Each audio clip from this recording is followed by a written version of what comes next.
हैं। इसमें मैक्सिमम सरकार के नीति से संबंधित है, जो हम आपको दे सकते हैं या बता सकते हैं।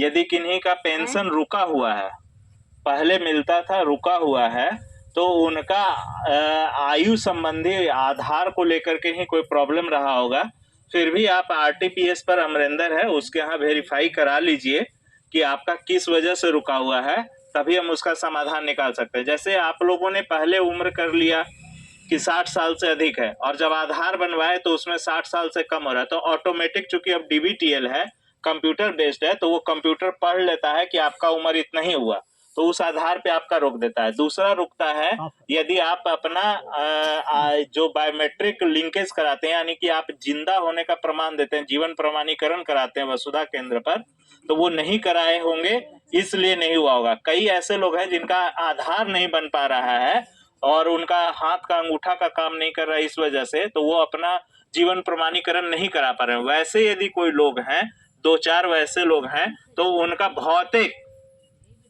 भौतिक जांच करा करके हम लोग पंचायत सचिव से रिपोर्ट करा करके वैसे 14-15 लोगों का हम लोग है जो कि पेमेंट शुरू कराया है। लेकिन इसको आप लोग देख लीजिएगा, तो पेंशन रिलेटेड हो गया, आवास संबंधी जो भी मामला है, अभी मुखिया जी बता भी रहे थे, ये भारत सरकार से आता है लक्ष्य, जो कि भारत सरकार से अभी लक्ष्य प्राप्त नहीं हुआ है। लक्ष्य प्राप्त होने के बाद ही, और चूंकि कोई जनगणना भारत सरकार द्वारा अभी नहीं कराई गई है, जो 2011 की जनगणना थी उसके आधार पर लक्ष्य प्राप्त हुआ था, जिसको कि हम लोगों ने बांट दिया है। कुछ और बचे हुए हैं, वो लक्ष्य प्राप्त होगा तो हम लोग दे देंगे। अब ये पेंशन उन्सन का है जो 3,000 रुपया करने और बाकी चीजें, तो ये सरकार का नीतिगत निर्णय है। जो आपका आवेदन अभी प्राप्त हो रहा है मुझे, इसको हम लोग ऊपर फॉरवर्ड करेंगे, सरकार इस पर निर्णय लेगी और आगे उस पर कार्रवाई करेगी। एक चीज और, आज हम एक योजना देख रहे थे, कई लोग अपने बच्चों को पढ़ने के लिए नहीं भेज रहे हैं। आज हम लोगों का शिक्षा संवाद कार्यक्रम भी चल रहा था, उसमें एक एडीसीपीयू बाल संरक्षण इकाई की तरफ से एक योजना चलता है प्रायोजन नथी का, जो आप लोग ये मांग कर रहे हैं। तो यदि किसी का कोई वीडियो है और उनके यहाँ पर है जो कि बच्चा को पढ़ने के लिए नहीं, पैसा नहीं जुम पा रहा है, तो वैसे बच्चों के लिए 4,000 रुपया तक 3 साल तक महीना, 4,000 रुपया 3 साल तक प्रति महीना देने का प्रावधान है। तो एक नया योजना है, अच्छा से उसका लाभ उठाया जा सकता है। कोई बीमार है, कमाऊ पुरुष बीमार है और वो कमा नहीं पा रहे हैं, बीमार हैं, तो उनके भी बच्चों को पढ़ने के लिए 4,000 रुपया की राशि उपलब्ध कराई जाती है। यदि कोई वैसे जो दुर्घटना ग्रसित हो गए, मानसिक रूप से विक्षिप्त है, वैसे भी बच्चों, उनके भी बच्चों को, वो अभिभावक यदि बीमार है, ना कि बच्चा, तो वैसे उनके भी बच्चों को के लिए 4,000 रुपया 3 साल तक के लिए उपलब्ध कराया जाता है। तो इस तरीके से हम अपने बच्चों का थोड़ा सा वो ख्याल रखें, तो उस योजना का भी एक लाभ लिया जा सकता है। और भी कई तरह का स्कीम है जो हम लोग अलग अलग जनसंवाद कार्यक्रम में आप लोगों के बीच रखे थे। 2,000 रुपया प्रति महीना है, जो कि 1,000 रुपया प्रति महीना 2 साल तक यदि इंटर पास हमारा बच्चा है, नहीं अति कर पा रहा। फिर श्रम विभाग की योजनाएं हैं, उसमें हम बच्चियों की शादी तक के लिए 50,000 रुपए की राशि उपलब्ध कराते हैं। तो इस ढंग का है, अलग अलग स्कीम है, यदि उसका लाभ उठाया जाए तो बहुत हद तक बहुत उस ढंग का समस्या का समाधान हो सकता है। दूसरा एक था कि हम लोग जगह जगह पर कैंप लगाते हैं, किसका, आयुष्मान भारत का, लेकिन वहाँ लोग आप लोग शामिल नहीं हो पा रहे हैं। आज मेरे पास तो बहुत अच्छा मौका था, इसमें 5 लाख रुपया जिसको कि अब बढ़ाने जा रही है सरकार, 10 लाख रुपया तक एक व्यक्ति को, परिवार के एक व्यक्ति को यदि बीमार होता है तो 10 लाख रुपया तक हॉस्पिटल में खर्च होगा, तो वो निःशुल्क हो सकता है। और अच्छे अच्छे हॉस्पिटल में, बड़े बड़े हॉस्पिटल में, जो आम आदमी नहीं सोच सकता, आपके वीडियो साहब भी नहीं सोच सकते कि 10 लाख रुपया तक का वो खर्च कर सकते हैं। तो आयुष्मान भारत कार्ड का लाभ लीजिए।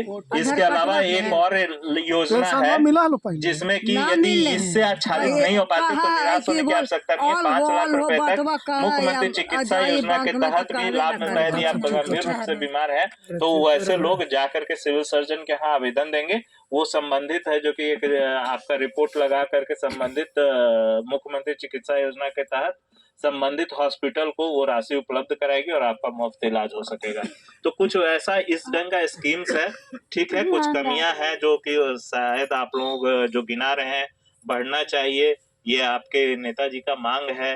तो इस संबंध में नीति का निर्णय है जो कि सरकार के स्तर पर होगा। तो जो आपका आवेदन है, जो आपका मांग पत्र है, इसको हम लोग आगे बढ़ा देंगे ताकि आप लोगों की बात वहां तक पहुंच जाए, और यदि उस पर नीति बनती है तो हम उसको एग्जीक्यूट कराएंगे। Thank you.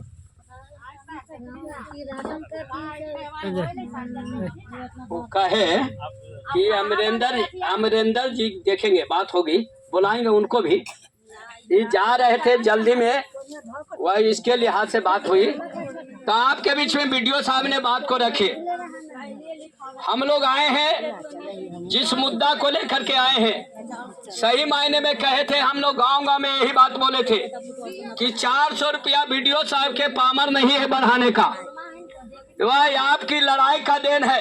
देखिए, मास्टर का, आपको डॉक्टर का पेमेंट बढ़ जाता है, छोड़ दीजिए डॉक्टर का पेमेंट, आपके पंचायत में विकास मित्र का पेमेंट बढ़ गया, आपके मुखिया का पेमेंट बढ़ गया, वार्ड का पेमेंट बढ़ गया, पंच का पेमेंट बढ़ गया, सरपंच का पेमेंट बढ़ गया, उप सरपंच का पेमेंट बढ़ गया, और इतना ही नहीं, आशा का पेमेंट बढ़ गया, 1000 से 2500 हो गया, आंगनबाड़ी सहायिका का पेमेंट बढ़ गया, सेवका का पेमेंट बढ़ गया।